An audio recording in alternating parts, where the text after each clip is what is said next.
Okay, ready ka na ba? Neneng Becky? Ready? Pakinggan natin ngayon si Boy Harvey! Sana kalabati ka na lang.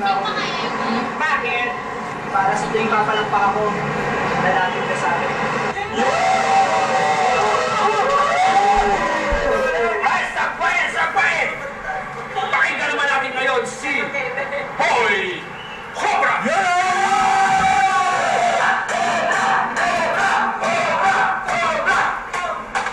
Becky, sana lawin na lang ako. Bakit? Ay, teka, hindi nga na pala pwede. Si Kuya Kim na nga pala yun. Ano niyo ba?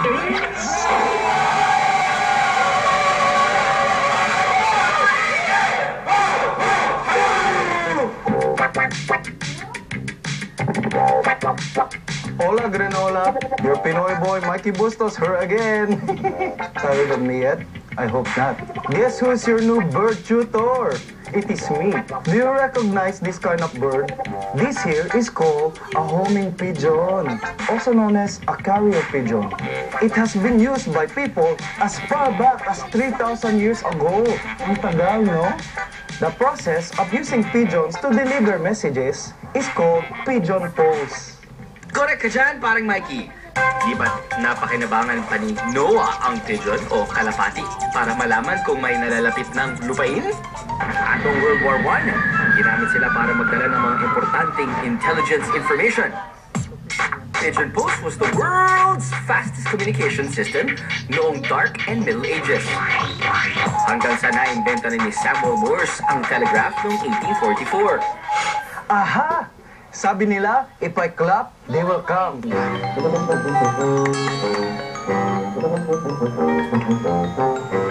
Am I clapping in a different language? Nako! One more time. Ba't ganun? Nako! No wonder they were not coming out. I forgot to open the door. Let's try this again. Okay, birds! Let's go! Come on! Out! I am king of the birds. Na-associate ng kalapati ang clapping sound sa pag-flap ng wings nila. Dahil dito, nasi-stimulate sila to fly faster, pero not necessarily lalapit sila sa'yo. Ano nga bang meron ng mga kalapati at bakit marunong silang tumunton ng mga lugar? That they remember landmarks. Pag nagtitrain kayo ng pigeon, usually, ang mga bahay nila nasa tuktok ng building. Tapos merong mga iba-ibang colors ng bandila para sabihin na doon sila nakatira. So pag nagtitrain ka ng kalapate para sa isang competition, ginagawa mo, unti-unti, palayo ng palayo. Let's say, papakawala mo sila sa Quezon City, tapos sunod, papuntang norte, tapos palayo ng palayo, hanggang umabot ka na sa Taiwan, pakawala mo sa Taiwan, babalik na sa Pilipinas. Pero pag ginawa ko, kahit na araw-araw ko pinapalipad yung kalapati ko, biglang dinala ko ng Taiwan, mawawala yun. Kasi hindi niya kabisado yung landmarks. Mga landmarks na the sun, the wind, tapos yun nga, yung mga bundok. Some studies say sense of smell ang ginagamit ng pigeons to find their way home, while others claim that they use the Earth's magnetic field to guide them in their flight. Wow! May natural radar na nga, may built-in homing device pa itong mga kalapati. Astig! Alam mo, yung kalapate ito, they can travel an average of 500 miles as fast as 80 kilometers per hour. Grabe naman. But, you must remember, even pigeons need practice. So, paano yun? How does the pigeon practice? First is we tape the flight feathers. And we mark it with tape. Oh, okay. 1 week siyang nakatape.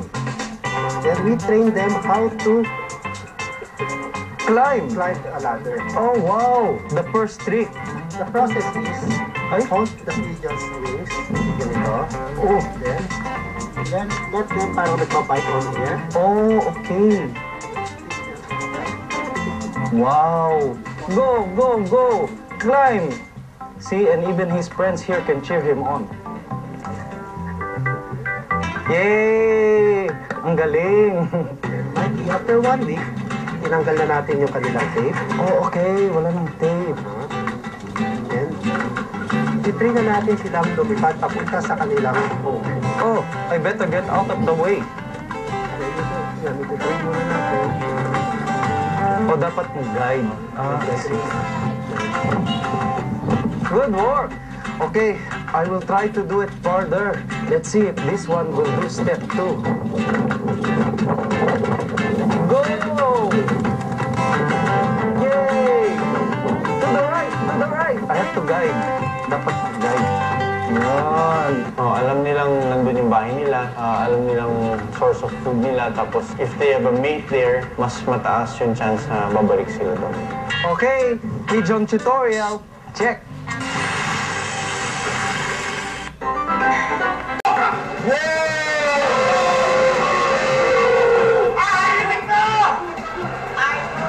Becky, pwede mong tawagin nila ako. Bakit? Dahil pag nakikita akong may timong braso, gusto kong kagatin parang buto.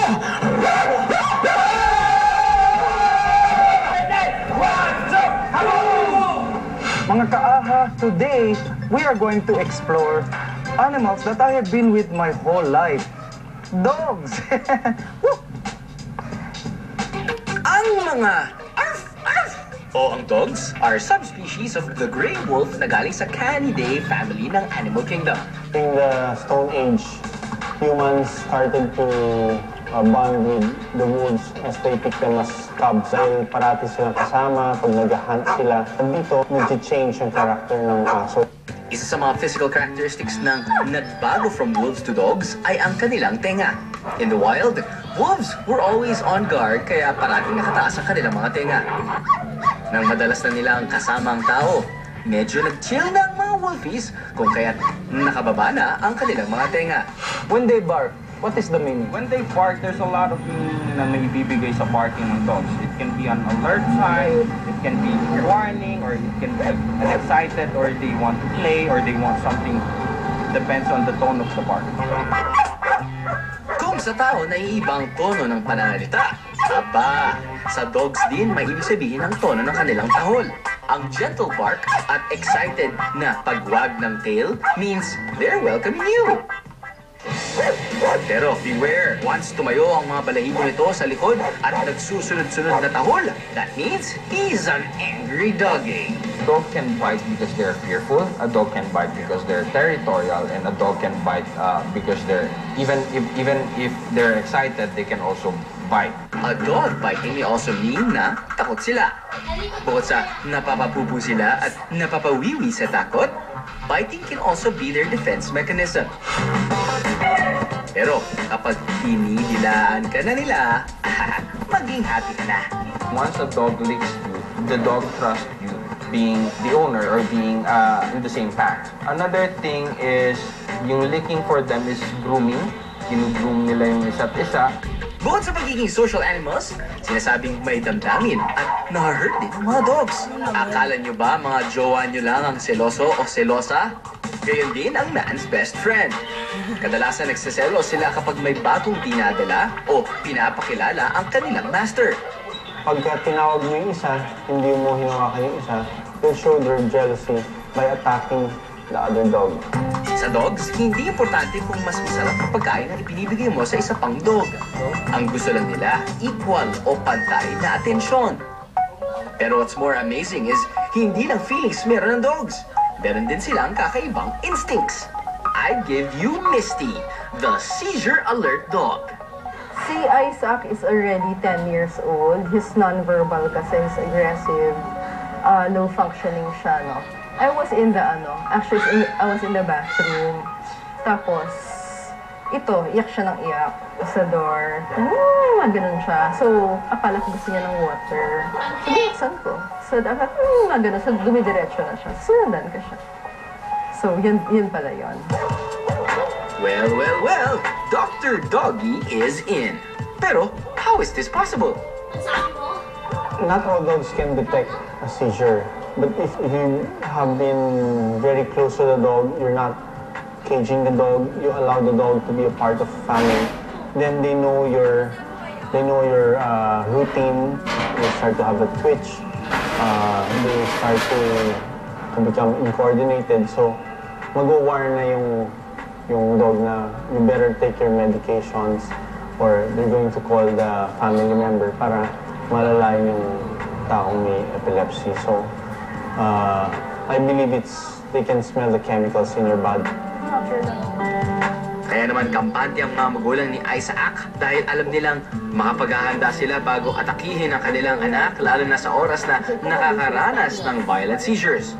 Usually kasi for him, titingnan namin siya how to parang first few minutes, parang we let him settle down. But if hindi siya settle down, tinatimingan namin after to give medication sa kanya. Studies also show na kaya rin nilang masabi kung may cancer ang tao. Example, masasabi nila na may lung cancer isang tao by smelling the person's breath. Kapag prostate cancer naman, malalaman nila by smelling the urine sample. Ang cancer cells kasi ay merong inilalabas na ibang metabolic waste products kumpara sa normal cell. Ito ang tinuturong dahilan sa ibang odor na naaamoy ng aso. Ang paniniwala na kapag umaalulong ang aso ay may namamamatay o may nagmumulto. Ayon sa mga expert, ang howling o alulong ay ang pagmarka ng teritoryo ng sigang aso. Kung minsan, ito rin ang communication nila to mate. Eh kung ganun, meron din tayong something different sa hearing nila o baka sa barking nila. Kasi every time I see one dog barking, it usually leads to lots of dogs barking in orchestra. Ba't ganun? Tatahol ako pagka may lumalapit na ibang tao or ibang aso para sabihin, nandito ako, huwag kayong pupunta dito. Kaya mga kaaha, don't ever take your dogs for granted. Kasi they can always take care of you and they are always our best friend.